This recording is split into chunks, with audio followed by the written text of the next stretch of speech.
Good morning, Paul Fickens. How are we doing out there in crypto land?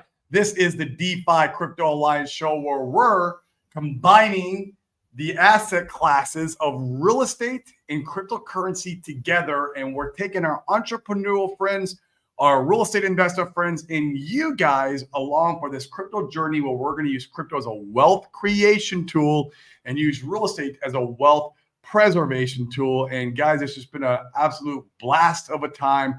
I've been on off and on with vacation. We streamed on Monday, but then I had a couple more days off. We went out to some waterfalls out here in Puerto Rico. It was an absolute blast. We did some like rock freaking diving into these pools. I mean, it was amazing. It was amazing stuff, guys. Absolutely banger of a time. You guys got to decouple yourself from crypto once in a while. Go out there and touch some grass, right? That's what they say all the time. And you can be any version of touching the grass, right? Like touching the grass is going out and just living life and enjoying time with your family, enjoying time with your loved ones. I feel like it's super important to be doing these things, you know, especially as we're kind of going through this sideways action or downward price action, which, you know, I don't think Pulse has been going down much lately. I think we're a little bit down on the day. I'm going to bring up the price chart here in a minute. But, man, it's important for our sanity, for our mental health, mental framework, to get out there and enjoy your life.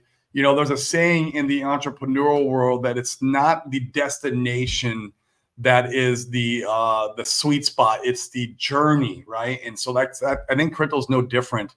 I mean, think about this. When you go to take profits in 2025 and you've made it, right, or at least somewhat made it, but you know the cycle's over, well, then what, right? And it's that journey that you have to enjoy. And throughout this journey, you know, go out and touch some grass. So Dane's not going to be with us today. He is flying back to Puerto Rico. I'm doing an early stream because we're going to go to the beach. And I was like, well, I'll knock out a quick stream and then we'll head to the beach, enjoy the rest of the day. And I didn't know how many people are going to show up anyways. Right now, there's the Bitcoin conference happening in Nashville, which is absolutely crazy because from what I know, Donald Trump will be speaking there.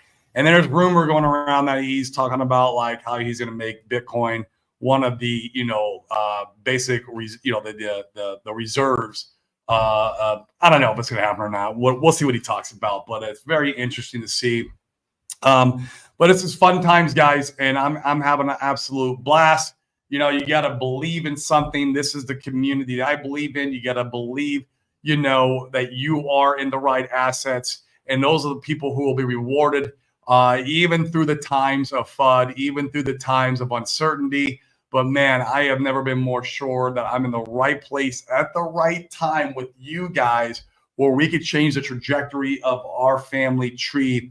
I like to tell people, you know, in our journey through life, and as we're, you know, having kids, you know, I feel like strategically there's always one person put into our family tree who could change and break the curse of mediocrity. So let me repeat that again. So through your family tree of all your, you know, your parents, your grandparents, and then of course your kids and their kids, somewhere in there, I believe that there's always a person placed to break the chains of mediocrity, break the curse of mediocrity. And so I feel like cryptocurrency can be used as a tool to break those chains and change the trajectory of your family tree, right? And break that curse.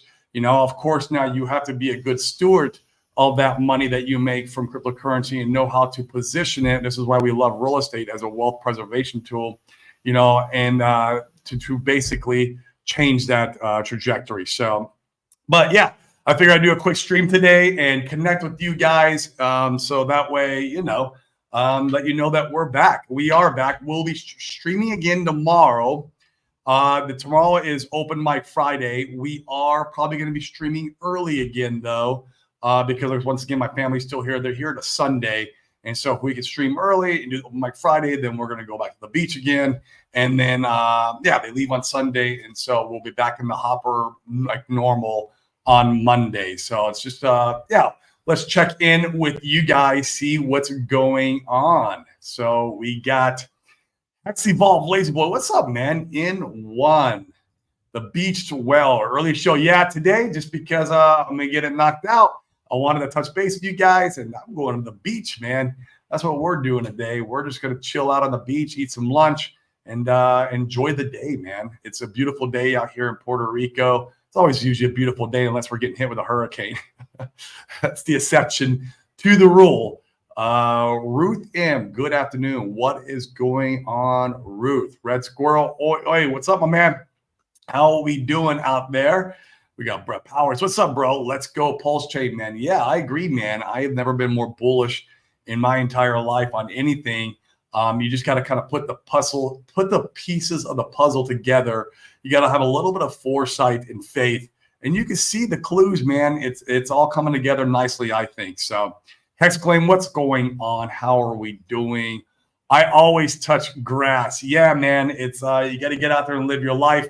You can't be sitting in front of your computer and sitting on Twitter all day. You need to go out there and enjoy what life has to offer for you, even during the journey to success, right?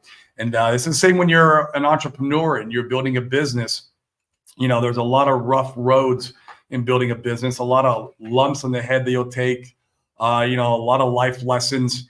And you got to learn to take a step back sometimes and go enjoy the fruits of your labor. This is no different. It really is. Like being an investor is the exact same as being an entrepreneur. They have so many different correlations, and yeah, it's awesome. What's going on? All three candidates are apparently going. I saw that the Democratic Party candidate she canceled.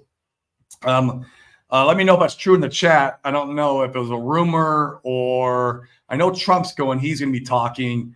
But I'd be interested to see if she shows up because, I mean, they haven't been good for crypto at all. Like, what are you gonna go on stage and get booed? I mean, I don't know. Maybe not. Maybe she'll go in there with some good news. Who knows? I don't know. So, Norbert, what is up, man? Grass touchers. Yeah, man. Let's get out there and enjoy life a little bit, right? Like, it's just not all about our bags and how they're pumping. And yeah, right. We need to disconnect sometimes and kind of forget about that. And then when you reconnect again, it's a lot more fun again, right? Like you're revived, you're refreshed. And so it's just it's been a great time out here. And what up, Willie B. Long 33, back from smoking some grass. There's one way you could touch some grass. I myself do not smoke any grass. I used to in my early years. I used to smoke a lot of grass, but now I'm 100% sober. You know, I don't do anything. I enjoy occasional kava.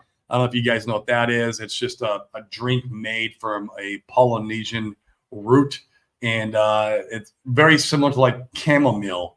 But there's a kava bar out here in Puerto Rico, and actually I'm going there tonight because I hold what's called Crypto Thursday there. And we onboard locals, local guys here in Puerto Rico that are interested in crypto on how to get a little bit of exposure into this asset class. And that's what we go do. And why I'm onboarding people, I get to drink kava for free. So it's a win-win for me. I love it. So, well, cool, guys. Let's check out the secret chart because I know that's why you guys are really here. We're the only show, besides maybe one or two other guys, actually. Hans does. Once in a while, Axis does. They like to show this chart. I think it's very important. And Sami talks about it too, actually, now that I'm thinking about it. But let's look at Pulse to ETH because that's the real number I want to know. That's the real, like, we want to beat ETH in the long run. And if ETH is going to do amazing numbers, then Pulse will do amazing numbers. And I know some of you guys out there like, oh, but ETH is like, it's dying. The ETF came out and we're crashing. This is the top. I told you. Well, guys, if you remember the Bitcoin ETF, when the inflow started happening, we got wrecked there too. Like I remember it crashed down like, I don't know, it was like 15 to 25%. You guys probably know more than me, but it was like 2 weeks to a month before like we saw anything happening. We saw Grayscale selling down the price of Bitcoin initially when those ETFs got turned on. And it's the same thing here in Ethereum. We saw $1 billion worth of ETH sent over to Coinbase like the day before the ETH ETF went live. And then what happened? Those guys started selling the price down. So they're trying to get out of that position, and they're using the ETF as exit liquidity. And hey, let them get out, right? Let them get out at $3,200, $3,500, maybe even $2,900. Let them get out, and then when ETH goes to 7K, 11K, 15K, well then they're not able to sell the price down, and they'll be forced to buy back higher. But let's go and look at that chart, because that's always my favorite chart to look at. I feel like it is a great indicator to know where we're at. I'm going to bring it up on Deck Screener first, guys, because for some reason when I stream, Deck Screener runs really, really slow. So let's try this. All right, here we are. Yeah, guys, I mean, this price chart looks bullish as hell to me. It looks like it's trying to form a bottom. Like, I'm no TA guy, but you always hear Hans talk about we need to create market structure. We need those W's. If we see this keep printing upward, well, this could be arguably be seen as a W. For sure, it's forming some kind of structure down here. Now, it could run sideways down here for a lot longer and not print a W here. Obviously, it could go much longer in the next 2, 3, 4 months. Also listen to Hans. He's saying that we're not going to see altcoins run against BTC or have that altcoin season until we start approaching December, the end of the year, right? So maybe like November, we're starting to see this stuff pump. Now, I think Ethereum will start going before that, but I also could be wrong, right? I think Ethereum in the next 2 to 4 weeks, we should start seeing some momentum to the upside. But who knows for altcoins? And we need ETH to go first before we really start seeing, all these other altcoins and layer ones starting to do what they're supposed to do. So, I mean, I hope this continues out with some kind of W formation and starts mooning against ETH. Obviously, the reason why we're seeing some green candles here is because Ethereum's been going down the last couple of days, and Pulse Chain's been holding their prices pretty well. Like, Pulse is at 4047. It touched like 4052, but like the volatility is not nearly to the downside as Ethereum has been, and that's why we've seen some of these green candles. So I'm all for it. In fact, I'm for if we do see a little bit of a correction. We had a bit of a pump when I was on one of the Spanish Virgin Islands. It was really cool to see us pumping. Maybe I should go on vacation more often. Maybe that was the catalyst. I don't know, but I would like to see Pulse kind of hold these ranges while ETH does what it does. That would be super bullish, because I mean, I feel like we've gotten rid of most of the sellers who are going to sell. Like, if you haven't sold a year after we've launched, you had a great opportunity to sell in, January, February, March, when we had our first, good pump. Like, if you didn't sell through there or sell after the, everything started dropping, I don't know who'd be selling down here, to be honest with you. I mean, obviously there could be somebody who wakes up and their life, is turned for the worst and they need the liquidity. There are those people that happens. It's just life. But for the most part, man, I don't know, guys. I don't know how much more sellers we have in the ecosystem. There's a saying that the bull market starts when you run out of sellers, right? And the bear market starts when you run out of buyers. And I don't know. It's interesting to see, but I think that we are in for a wild ride, and it might take some time to get there. I hope this price chart plays out. I love to see us creating some kind of floor against ETH. I mean, you can see here on the daily, these are lower highs, right? And it's starting to creep up. And I hope this W prints out and we kind of just, go up some in this area. The next pocket of liquidity would be, well, up in here, right? I don't know if it happens anytime soon, but that would be where the next range would be at, and we would probably go sideways. We'd probably hit it at first and bounce lower off of it, but then eventually it would range there. So yeah, we'll see what happens, guys. I love that chart though, what is playing out. So let's go ahead and go back to the chat and see what you guys are doing. We got Crypto 7, man. What's up, bro? If you guys aren't following Crypto 7, man, you're doing yourself a disservice. The guy's always got just massive alpha coming out of his channel. I always try to tune in when he's streaming. It's usually really early in the morning here for me, but every once in a while I'm up during that time, and I always tune in if I am up. He's got some amazing alpha and content. So you guys go over there and like his stuff. I know he has a new channel too. I'd go and subscribe to that, and get us up on the help our algorithms, right? Get us to where we can cut through the noise and bring this content to the entire crypto space. And the only way we can do that is by you guys subbing, hitting that bell notification, hitting the like button when you're on here, and then commenting. This is what drives up the algorithm, and you can help us bring the good word of the cryptocurrencies that we love, which is mainly the Pulse Chain ecosystem, to the masses. That's what we want to do. So, yep. Thank you, my man. I appreciate it. Everyone go sub to him too.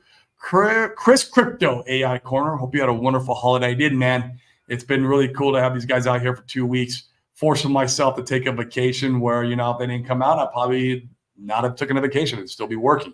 So, yeah, there's my brother. He was there for our little shark encounter. That was absolutely a wild time. I guess I could tell the story again for you guys that did not hear it on Monday, but we were scuba diving out in the Spanish Virgin Islands. And in fact, the island specifically we were scuba diving at was called Culebra. And we go down, we're getting ready to go down on our first dive.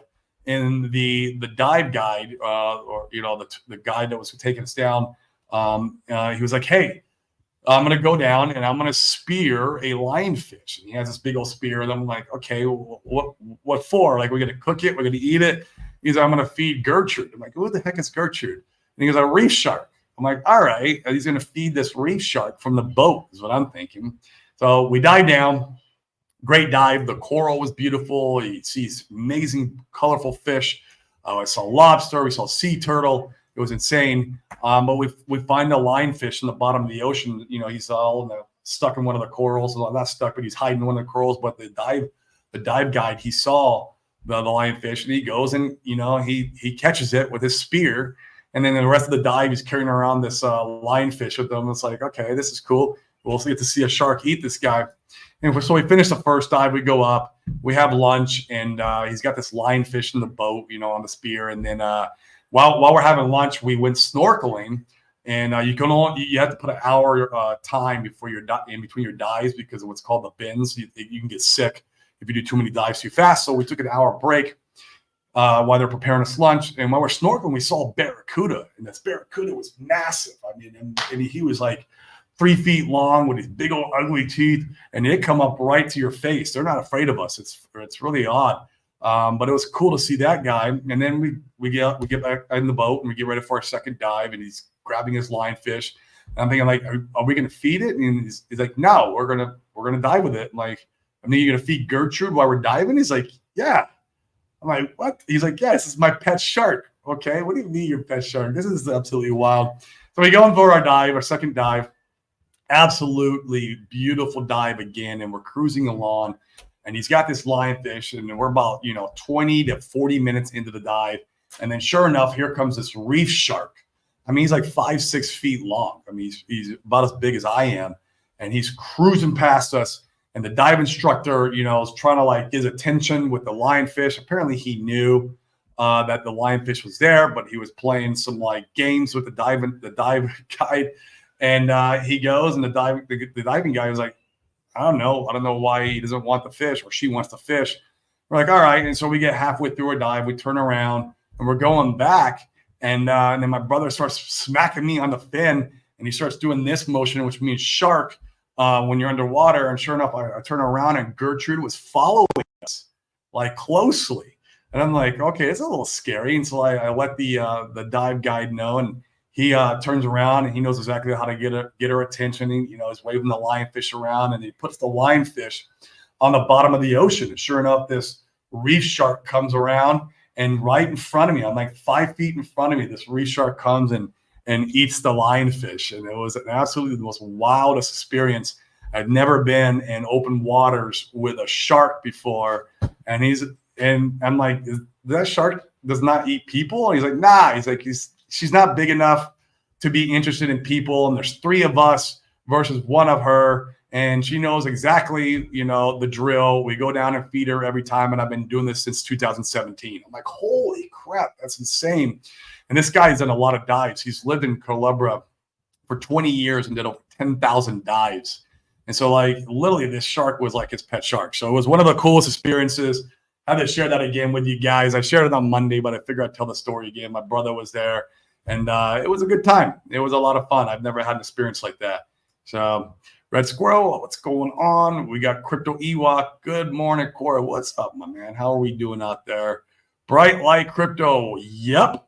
That's right, Bright Light. We'll have to get on stream together sometime and talk about your YEP token and the agreeable index. I think it's the agreeable index and your liquidity pool over there. So that'd be a lot of fun. What's up, Tin Top Man? How's that heat out there, bro? Are you burning up? Puerto Rico's good. It's about 88 degrees today. It's always humid, but you get used to the humidity. So. Urban Productions, man. What's up, man? Have you seen the famous Chupacabra yet? Nah, not yet, man. Not yet. Not out here in Puerto Rico. Who knows where he or she lives? But hey, man, we haven't been scammed yet, right? Solid X is still cruising along. Who knows when it's ever going to do anything? But the fire well makes a shit ton of a liquidity. It makes about 80 to 150 grand a day. So we'll see if he ever buys that token up. If not, I have way more in my blue chips than I do in any of my moon bags, my moon coins. So, but yeah, guys, I mean, I just wanted to come on, check in with you guys. Don't get fudded out. We're right where we're supposed to be at. You got to keep the faith.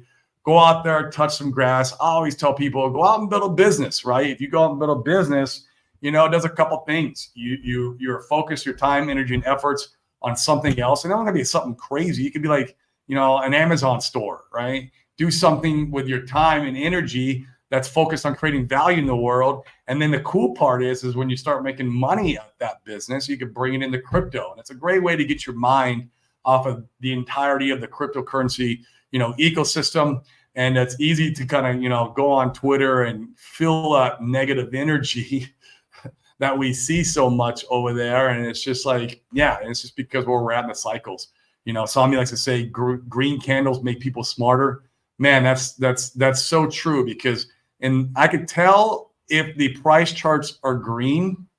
I don't even have to look at the price charts. I just go on Twitter and look through the comments and see how sentiment is. And it tells me the entire story. And if we're red, I know it. It tells me the entire story, especially if we're red on the monthly or green on the monthly. It makes a huge difference. And so, yeah, it's just a good way to have, get a sentiment, a temperature check of where we're at in the market. And I know some people who trade against that sentiment on Twitter, right? If there's a lot of FUD and a lot of toxicity on Twitter, they buy. If they've seen a lot of kind of hoorah and celebrating and 10,000x price predictions, then they're selling. And I know traders who trade off of that sentiment. It's literally that good of an indicator if that's what you wanted to do. I don't trade. I'm a buy and hold investor. I like to treat my crypto just like I treat real estate. I want to buy, I want to hold, I want to cash flow, hopefully. I don't always do liquidity providing and staking, but I do it during sideways and downward price action. When we start hitting risk on again, I will be removing my liquidity positions. And actually, I can show you guys exactly how I kind of play that game, and maybe that will bring some value to you. Let me bring up this. This is what I do when I liquidity provide.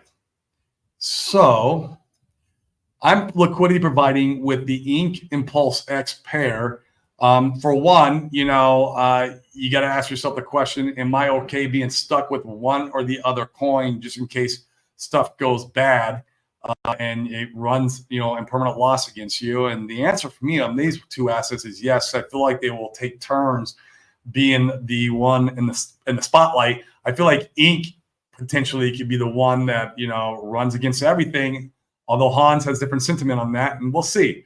I have bags of everything just in case I'm wrong. But what I do, guys, is so I have two liquidity positions open on two different wallets. And where these lines are at are where my liquidity positions are put in at.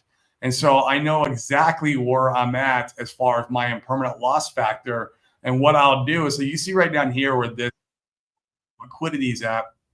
If we go below this pocket of liquidity, I feel like, we can go down to Goblin Town down here. So if we go below here, I will pull the liquidity. And if we go above here, the top of this range, not the top of this one, this is too high for me, but the top of this range, I will pull my liquidity. So it's like literally putting in stop losses, and you're making like a business plan. You say, okay, if we go below this or above this, we're just going to pull it without any emotion and any thought. And so that way I don't experience the impermanent loss if one runs against the other incredibly hard.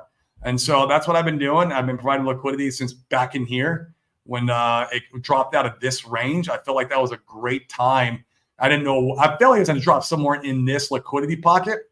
And so I was like, well, let's go ahead and place it right here.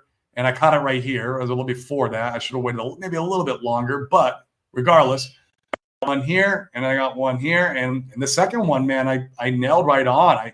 I put it on in this area. We've been there for a week, almost 2 weeks. And we're just running sideways, which is really cool. PulseX and Ink seem to be really in sync together. When one pumps, the other one follows. And I'm going to keep riding this out, making my Ink this passive income. I love making passive income just for my real estate experience. It's just that you have to be very careful with crypto when you're making passive income because, you can get a permanent loss. Unless you're mining. I do have a bunch of node validators. That's a great way of making passive income in crypto because there's no risk of impermanent loss. The only problem is that, a lot, you get anywhere from 8 to 12% APY, depending on usage of the chain and what's going on. I think right now, I'm making about 9-10%.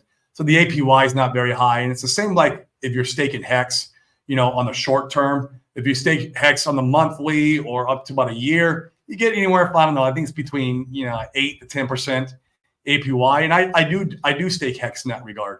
And so I got my Hex bag working for me there. I've got the majority of Pulse bag working for me in the node validators. And now I have my Ink and PulseX working for me in the liquidity pools here with me managing it and watching it. And it's a great way to just kind of make some passive income while sitting sideways for a while. I mean, if Hans is right and we sit sideways all the way up to December, man, I could sit there and print money all the way to December without bringing new money in. I'll bring new money in too, but this is money that I didn't have to buy, right? Or this is crypto I didn't have to buy. So why not capitalize on this? And I feel like these two assets, the Ink and PulseX assets, man, they just kind of stay in a lockstep together. Even up here, I mean, look how long. I mean, this started back in April, the beginning of April, and it lasted all the way till the end of June. I mean, you could have printed so much ink during this time, and it didn't really drop too far out of the range. I mean, your impermanent loss, you're probably still in great profit, even with the impermanent loss, had you been providing liquidity back in this range. Now, of course, when you're back here, you're not sure if it's going to drop further. There's no price, there's no price structure. But after I saw this structure print out, I was like, and I saw it kind of drop, I was like, well, it's probably going to drop down into this liquidity range, and it's probably going to run sideways again. And sure enough, that's what it's doing. It could obviously drop more again. This is crypto, but the risk is worth it for me with these two assets. And at the very least, at the end of the movie, if I'm holding more of one or the other, I'm okay with that. With these two assets, I wouldn't be okay with that with the majority of my bag, majority of the assets in my bag.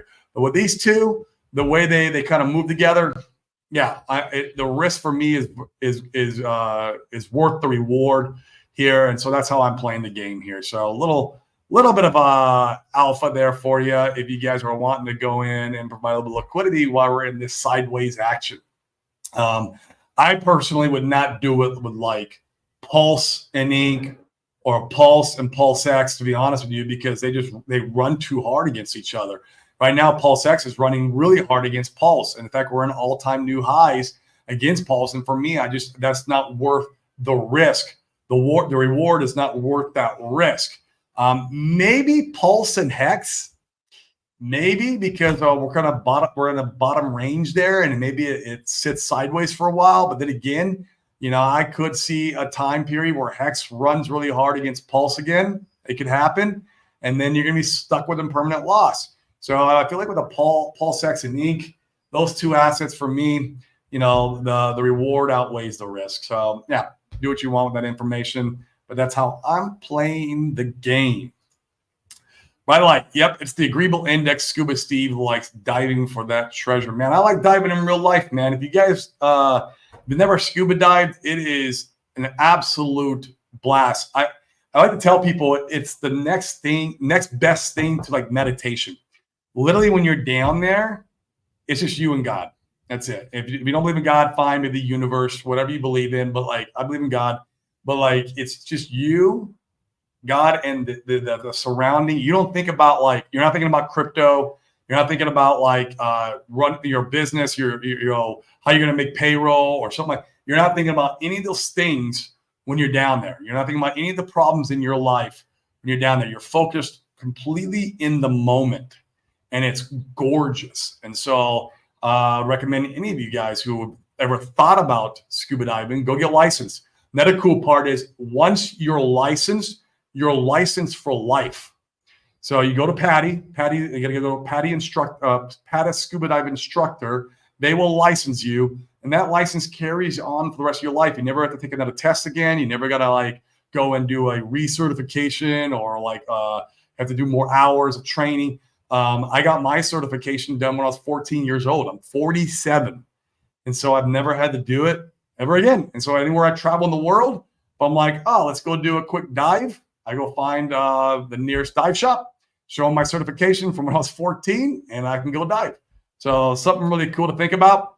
And once again, it's a way of touching grass, if you will, right? You're going down there and there's nothing in the world that matters in those moments. It's really, really cool. It's very Zen-like.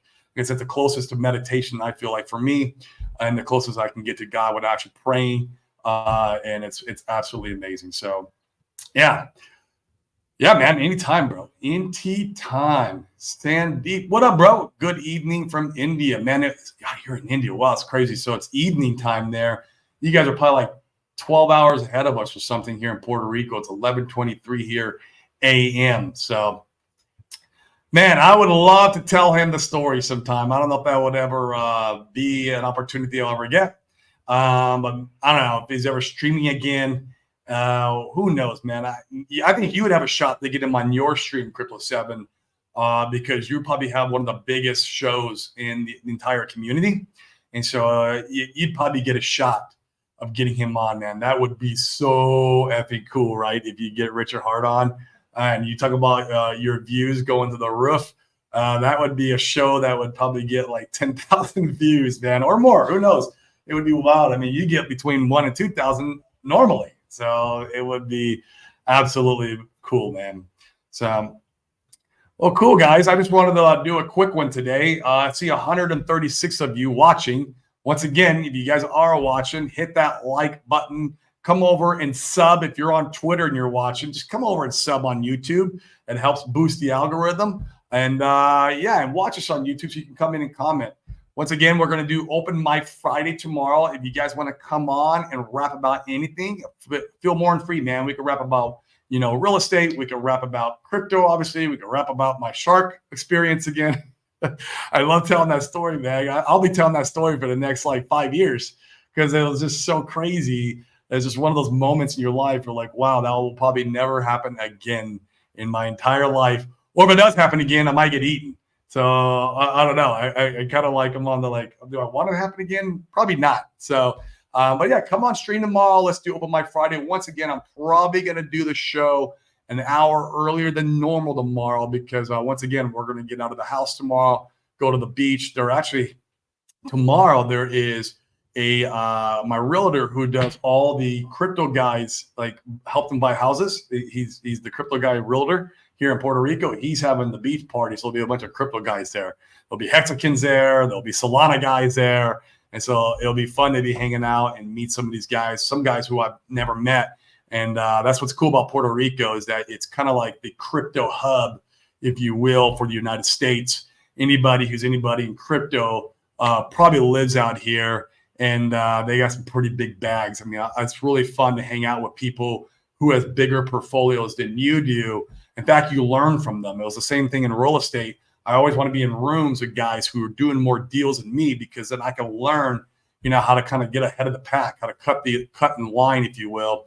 Crypto's no different, man. You want to be around these guys who have bigger portfolios. And it's funny, the guys with the biggest portfolios are the most calmest. They have no worries of us not going up in the future, right? They're like, yeah, where we're supposed to be at. What? Like, what do you want? And it's funny, the bigger the bags, the more like level-headed they are. And I feel like maybe the smaller the bags, the opposite. I can't speak for everybody, obviously, but you see it on Twitter all day long. And I feel like the guys who are out there with the most toxicity, have the smallest bags because, man, they were wanting that 10,000X, right? Like, of course, right? We all wanted the 10,000X, but they were putting like $1,000 to $5,000 in, hoping for the 10,000X. Yeah, I just don't see it happening, especially this cycle. Although I could be wrong. I'm wrong about a lot of things. I'm wrong all the time, but I'm not here to be right or wrong. I'm here to make money. And so, yeah, if you want a 10,000X on me, do it. And I will be more than happy. But I'm not playing for that. I built my portfolio in a way where a 20X literally changes the trajectory of my family tree.